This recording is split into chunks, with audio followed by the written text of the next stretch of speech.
Zrumbesh.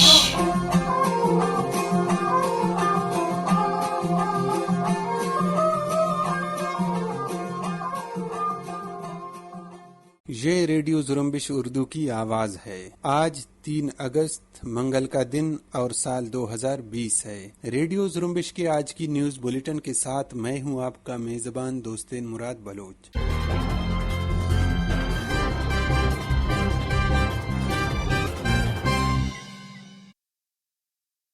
Radio Zrumbesh کی آج کی نیوز بلیٹن میں بلوچستان سمیت علاقائی اور عالمی خبریں شامل ہیں۔ آئیے آج کی بلیٹن میں شامل بلوچستان سے متعلق خبریں سنتے ہیں۔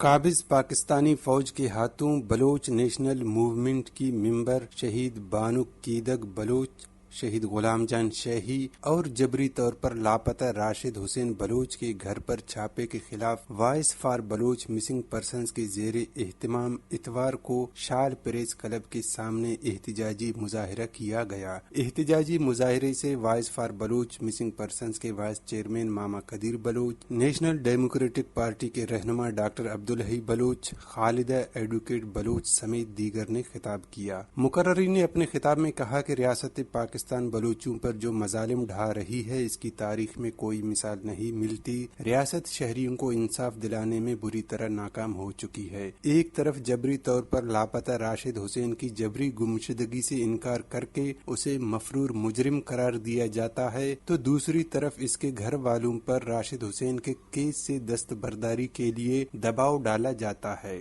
انہوں نے کہا کہ راشد حسین کے گھر پر چھاپہ مار کر اس کے والدین پر تشدد کیا گیا، اس کے 14 سالہ بھتیجے اور بہنوئی کو گھنٹوں حراست میں رکھ کر ذہنی تشدد کا نشانہ بنایا گیا، گھر والوں کے موبائل فون ضبط کیے گئے اور چادر و چار دیواری کی پائمالی کی گئی۔ احتجاج میں شریک جبری طور پر لاپتہ نصیب اللہ بادینی کی بہن نے رقت آمیز لہجے میں اپنے بھائی کی گمشدگی کا ذکر کیا۔ انہوں نے روتے ہوئے کہا کہ میرے بھائی کو 25 نومبر 2014 کو میرے والد کی دکان سے پاکستانی خفیہ اداروں نے جبری طور پر لاپتہ کیا جو آج تک لاپتہ ہے۔ نصیب اللہ کی بہن نے کہا کہ ریاست ہم پر اس طرح کے مظالم ڈھانا بند کرے اور میرے 19 سالہ بھائی کو بازیاب کرے جو ایک طالب علم ہے۔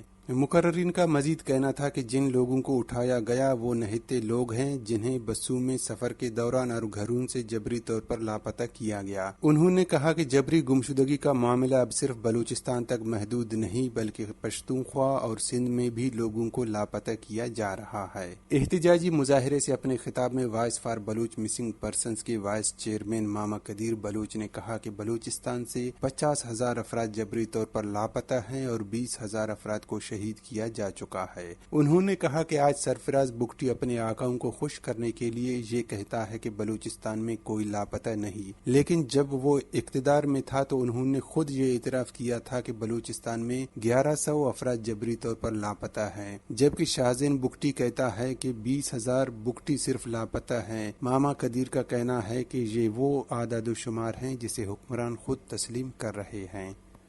بلوچستان لبریشن فرنٹ کے ترجمان میجر گوہرام بلوچ نے آواران میں قابض پاکستانی فوج کی ایک چوکی پر حملے کی ذمہ داری قبول کی ہے اور کہا ہے کہ BLF کے سرماچاروں نے آواران میں زران کولی کور میں قائم قابض پاکستانی فوج کی ایک چوکی پر راکٹوں اور بھاری ہتھیاروں سے حملہ کیا، جہاں آدھے گھنٹے کی لڑائی میں قابض پاکستانی فورسز کو بھاری جانی اور مالی نقصان اٹھانا پڑا۔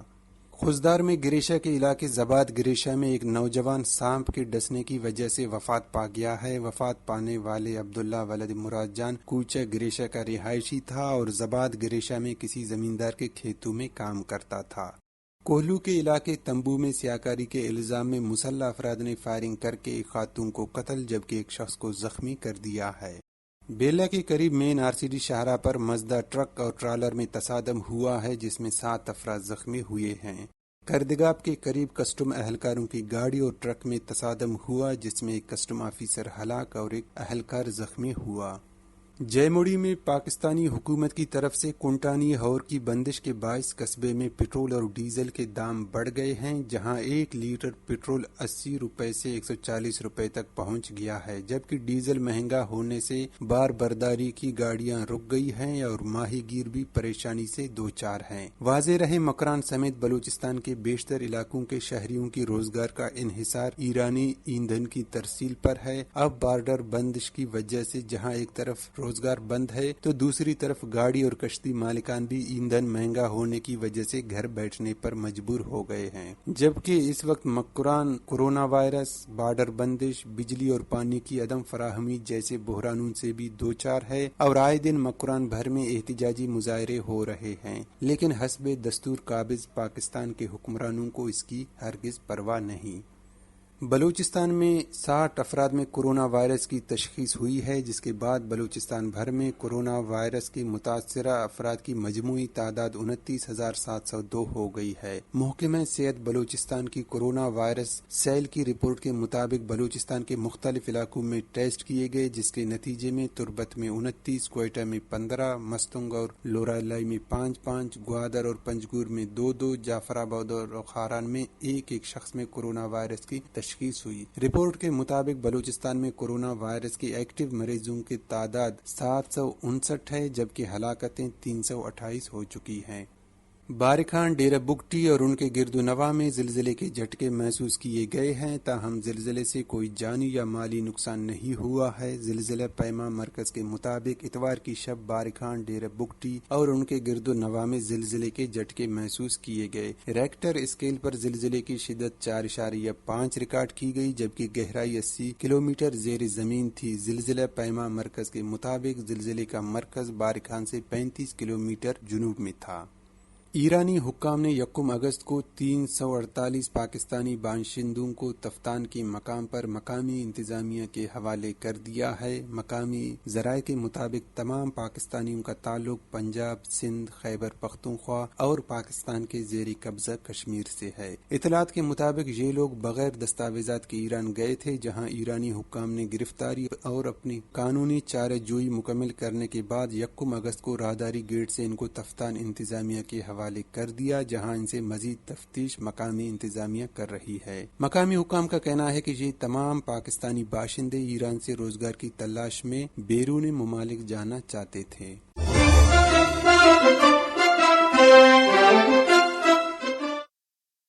یہ تھیں بلوچستان سے متعلق خبریں۔ اب علاقائی اور عالمی خبریں پیش کریں گے خلیل بلوچ۔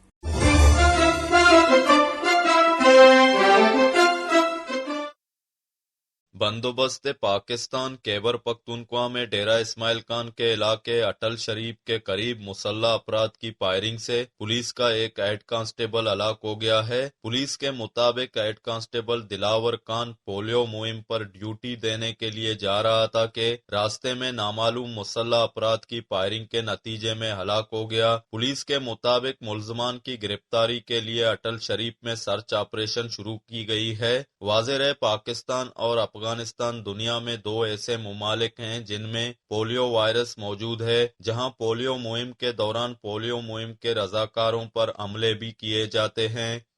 افغانستان کے صوبہ ہرات میں ریڈیو سلام وطندار اور نیوز ایجنسی پشواک کے صحافیوں کی گاڑی پر طالبان نے فائرنگ کی ہے اور بعد ازاں انہیں حراست میں لیا ہے، تاہم اس واقعے میں صحافی محفوظ رہے ہیں۔ ریڈیو سلام وطندار کے رپورٹر شکیب شمس کے مطابق اتوار کی صبح جب وہ اپنی بیوی جو کہ پشواک کی رپورٹر ہیں کے ساتھ پل مالان کے علاقے میں رپورٹنگ کے لیے گئے تھے، وہاں پہلے طالبان نے ان کی گاڑی پر فائرنگ کی اور پھر انہیں حراست میں لیا۔ دونوں میاں بیوی صحافیوں کے مطابق طالبان نے انہیں گرفتاری کی وجہ یہ بتائی کہ مذکورہ صحافی بغیر اطلاع کے آئے تھے اور ان سے مطالبہ کیا گیا کہ وہ طالبان سے متعلق خبریں نشر کریں۔ پشواک کی رپورٹر استوری کریمی نے کہا کہ 20 منٹ حراست میں رہنے کے بعد علاقے کے مائدین اور طالبان ترجمان ذبیح اللہ مجاہد کی مداخلت پر انہیں رہا کر دیا گیا۔ برطانیہ اور امریکہ نے دعویٰ کیا ہے کہ اسرائیل کے ٹینکر پر حالیہ حملے کے پیچھے ایران کا ہاتھ ہے۔ انہوں نے اسے بین الاقوامی قوانین کی خلاف ورزی قرار دیا اور کہا کہ اس کا رد عمل دیں گے۔ اتوار کو ایک بیان میں برطانوی وزیر خارجہ نے کہا کہ لندن کا خیال ہے کہ ایران نے جان بوجھ کر اس حملے میں ایک یا اس سے زیادہ ڈرون استعمال کیے۔ ان کا کہنا تھا کہ ٹینکر کو ادب بنانا بین الاقوامی قوانین کی خلاف ورزی ہے۔ انہوں نے مطالبہ کیا کہ ایران کو ایسے حملے روکنے ہوں گے اور بحری جہازوں کو آزادی سے سفر کرنے کی اجازت ہونی چاہیے۔ دوسری طرف اسرائیل کے وزیر اعظم نے خبردار کیا ہے کہ ہمیں اچھی طرح معلوم ہے کہ ایران کو کیا پیغام دینا ہے۔ ادھر ایران نے آئل ٹینکر پر حملے میں ملوث ہونے کے اسرائیلی الزام کی تردید کرتے ہوئے اسے بے بنیاد قرار دے دیا ہے اور کہا ہے کہ وہ اپنے مفادات کا تحفظ کرنے کے لیے ذرا بھی ہچکچاہٹ سے کام نہیں لے گا۔ بھارت کے زیر انتظام کشمیر کی حکومت نے اعلان کیا ہے کہ حکومت مخالف سرگرمیوں اور سیکیورٹی اہلکاروں پر پتھراؤ کرنے والے افراد کی نہ تو پاسپورٹ کلیئرنس ہوگی اور نہ ہی وہ سرکاری نوکری کے اہل ہوں گے۔ بھارتی میڈیا کے مطابق اتوار کو بھارتی کشمیر میں کرمنل انویسٹیگیشن اسپیشل برانچ کی جانب سے تمام دفاتر کو مراسلہ جاری کیا گیا ہے کہ ناقص امن کا باعث بننے والے افراد کے پاسپورٹ کی سیکیورٹی کلیئرنس نہ دی جائے۔ مراسلے میں کہا گیا ہے کہ سرکاری نوکری کے حصول یا کسی بھی سرکاری اسکیم کے لیے ایسے افراد کی دستاویزات کی بھی تصدیق نہ کی جائے جو ملک دشمن سرگرمیوں میں ملوث ہوں۔ مصری فوج نے اعلان کیا ہے کہ انہوں نے اتوار کو شمالی جزیرہ نما سینا میں ایک آپریشن کے دوران 88 انتہائی خطرناک مذہبی شدت پسندوں کو ہلاک کیا ہے۔ اس حوالے سے مصری مسلح افواج کی جنرل کمانڈ نے ایک بیان میں کہا ہے کہ مسلح افواج کی طرف سے ریاست کی تمام اسٹریٹجک سمتوں پر دہشت گرد عناصر کا تعاقب اور شکست دینے کی مسلسل کوششوں کے فریم ورک کے تحت مسلح افواج کے ایرو دہشت گرد عناصر کو حملوں میں ہلاک کرنے میں کامیاب ہوئے۔ بیان میں کہا گیا ہے کہ آپریشن کے دوران مذکورہ علاقوں میں مسلح افواج کے 8 ارکان ہلاک یا زخمی ہوئے۔ لبنان کے دارالحکومت بیروت کے جنوب میں واقع قصبہ کلدا میں قبائل اور مذہبی تنظیم حزب اللہ کے درمیان جھڑپوں میں 6 افراد ہلاک ہو گئے ہیں۔ فریقین کے درمیان حزب اللہ کے ایک مقتول جنگجو کے جنازے پر حملے کے بعد جھڑپیں ہوئی ہیں۔ مقامی ذرائع نے بتایا ہے کہ کلدا میں حزب اللہ کے جنگجو علی شبلی کے جنازے میں شریک افراد پر شدید فائرنگ کی گئی جو ہفتے کی شب ایک عرب قبائلی کی فائرنگ سے مارے گئے تھے۔ لبنانی میڈیا کے مطابق کلدا میں جھڑپوں کی اطلاعات کے بعد فوج کو علاقے میں تعینات کر دیا گیا ہے اور وہ حزب اللہ ملیشیا اور قبائلی عسکریت پسندوں کے درمیان جھڑپوں کو روکنے کے لیے کوششیں کر رہے ہیں۔ مغربی افریقی ملک نائجر میں ایک فوجی قافلے پر مسلح افراد نے گھات لگا کر حملہ کر دیا ہے جس کے نتیجے میں 15 اہلکار ہلاک اور 7 زخمی ہو گئے ہیں جبکہ 6 اہلکار لاپتہ ہیں۔ اطلاعات کے مطابق جنوب مغربی نائجر کے ضلع ترودی میں ایک مشن پر جانے والے فوجی قافلے پر گھات لگائے مسلح افراد نے حملہ کر دیا۔ جیسے ہی زخمی اہلکاروں کی مدد کو ایک اور قافلہ پہنچا تو زوردار دھماکہ ہو گیا جس کی وجہ سے ہلاکتیں زیادہ ہو گئی ہیں جبکہ لاپتہ ہونے والے اہلکاروں کے بارے میں خدشہ ظاہر کیا جا رہا ہے کہ انہیں مسلح افراد نے اغوا کر لیا ہے۔ حکومت کی جانب سے حملے کی ذمہ داری جہادی گروپوں پر عائد کی گئی ہے لیکن کسی بھی گروپ نے حملوں کی ذمہ داری قبول نہیں کی ہے۔